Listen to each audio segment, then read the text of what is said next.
Happy Father's Day. Okay, really quick, a little blurb here about the importance of keeping a symptoms journal, particularly for a certain few impairments that are really served well by them when you're trying to prove your claim of disability, where a significant part of your inability to work on a regular and consistent or reliable basis is due to one of these impairments.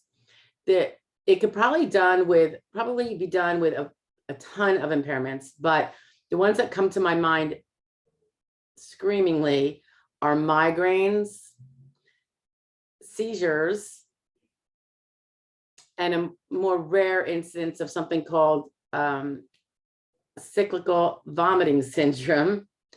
If I think of more, I'll mention them as we go along. But a symptom journal is worth its weight in gold. It's not going to be the medical proof that you have the condition, but it is great support after that has already been established. And 2 years later, you're at a hearing and you're testifying as to the frequency of how often that migraine puts you in bed for 1 to 3 days, 6 hours, whatever the case may be. Having a retrospective journal that was created in real time, usually done the day after. It could be when the migraine's over. Some people, once they're back on their feet and it's just starting to go away and they know it's on its way out. You want to do it close in time. You're obviously not going to do it in the middle of a migraine, or that migraine's not very bad. Seizures, same idea. Now, for instance, if you were doing a migraine journal, it's like a calendar. You can do it on a regular calendar. You can get it at the dollar store. I've even prepared some for my clients just so they had something to print out. If it's a migraine day, you could put M. If it lasted 6 hours, you might throw in 6H. If it lasted 3 days, you'd have maybe M in one day, M in the next day, M in the third day, maybe with a line connecting them. Or M 3 days, however you want to notate it. You're going to want to use short abbreviations because you want it to fit. And I'm not asking you to do a narrative every day you have a migraine, because the only thing you're trying to establish is frequency, duration, potentially severity, and some of the accompanying symptoms. So if you're, for instance, let's say you have noise sensitivity, most people do, NS. Light sensitivity, LS. Bedridden, maybe you would say B. You'd have the M, the big M, it's a migraine day, little B. What if you are bedridden in a dark room? Maybe BDR. So all these little with commas in between them or whatever, just a little legend of sorts, abbreviations. So that day, because later on, someone like me will take that information and we will parse it down into the amount of times per month that you are bedridden because of migraine. You got to remember that being off task from work includes any time you can't be working. So if you are bedridden with something like a migraine, which to me, migraine by definition is so severe, no one can really work. I mean, if they're working, they probably have a headache and not a migraine, in my opinion. So the journaling is great. I've used it on a multitude of occasions successfully.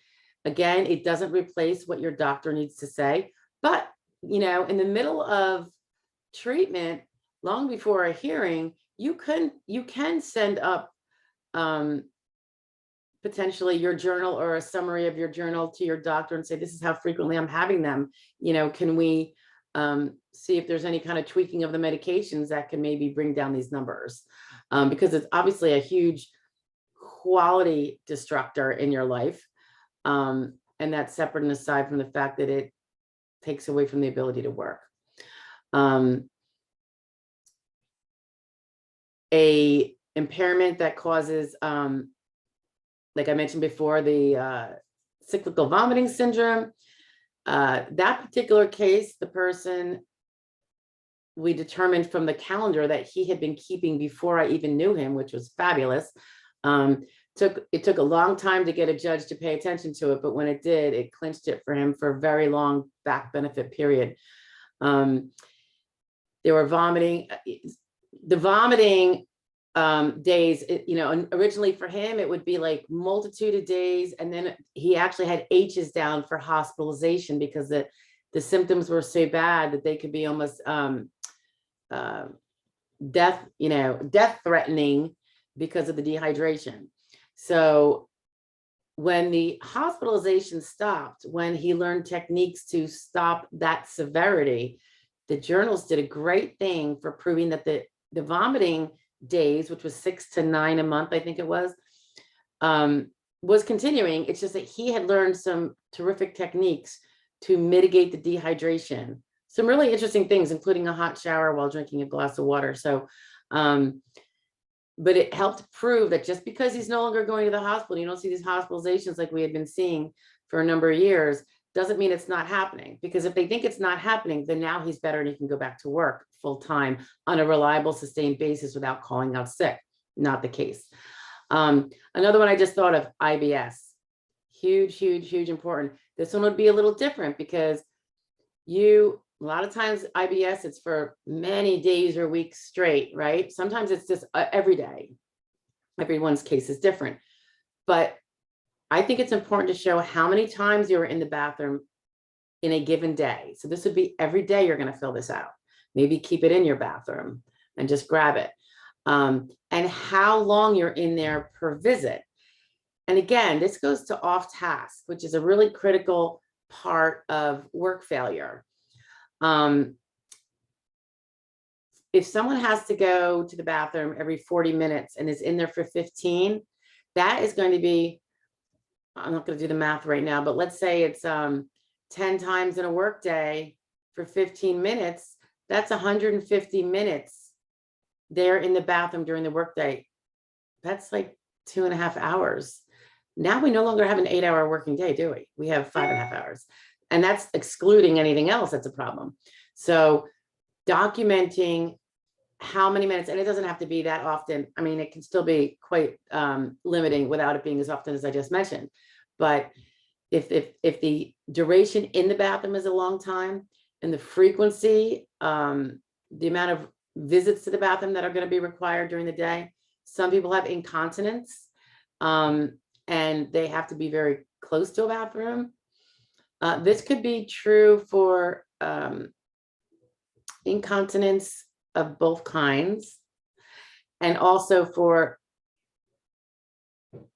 urinary urgency potentially. Because a lot of time when someone suffers from that, they keep going to the bathroom thinking they're going to go and they don't, and then they finally do, but they had to go maybe, a bunch of trips to the bathroom before they were able to void. So all these trips to the bathrooms are time you're taking away from your workstation. So really important. So again, the IBS might keep you out of work and it might be an attendance thing, in which case you could document that you were like literally never left the house because to go to work, you had to call out because you were in the bathroom for hours. If there are accompanying symptoms, pain, cramping, some people end up vomiting. Sometimes the IBS is, constipation. Sometimes it's diarrhea. Sometimes it's a mixture. Little abbreviations that help which ones they were, and do it every day so that there's a clear picture of how many times a month this is happening for how long. And later on, what your attorney can do is obviously get a copy of all that stuff, and you can do it on your phone calendar, or some people do it on paper calendar. We put together the math and we explained, well, judge, you can literally chart out which months had 8 days, which months had 4, let's say it was migraines. Or if it's IBS, how many minutes per day on average? We can present it in a variety of ways. The actual calendar would be attached to a certified statement from you saying, this is my calendar, this means this, like this. You would explain the legend and why you keep this, to document your symptoms, just to see if medicines are working, when it's getting better, if your whole system is getting worse. And so you're going to be attesting to the factuality of the information and what the symbols mean and abbreviations. And then like someone like me would be doing a letter to the judge just explaining, what this whole packet, we don't want him to have to do the math, basically. I mean, he's not going to do it. So we explain it and why it's relevant to the case of disability. So consider that. I would say for people also who have to go elevate their legs due to swelling or due to pain multiple times a day, or for like 1 or 2 long stints a day. Some people have to do it midday for 2 hours. Their swelling gets bad or the pain gets bad. It could be napping too, irrelevant from the leg pain, although it's going to be maybe a little bit more difficult. But if you, by the way, if you do elevate, if you can, and there's nuances to this, but I've seen judges reject a claimant's description of how often he has to elevate his legs to reduce swelling if they don't see it as a recommended medical home remedy recommended by the doctor, the treating doctor. I find that to be kind of disingenuous, only because you can go on a ton of medical sites with good, fine reputations that will all say that when you suffer edema and swelling, that elevating the legs above the heart can be really helpful to bring down that swelling. So doing it intermittently during the day can help stay on top of that, in addition to other things like compression stockings and taking probably the medication they want you to take. But without the doctor mentioning it, particularly mentioning recommending it. So you might want to ask your doctor, hey, I found that, I don't want to go into how you should actually present it to your doctor. I would think a doctor would be more than happy to say, yeah, of course, that's going to be a good idea. But for some reason, having it in the medical record show up as a recommendation can score points and back up the fact that you do it. If you can't get that from your doctor, you can always report that you are elevating your legs more frequently than you wish.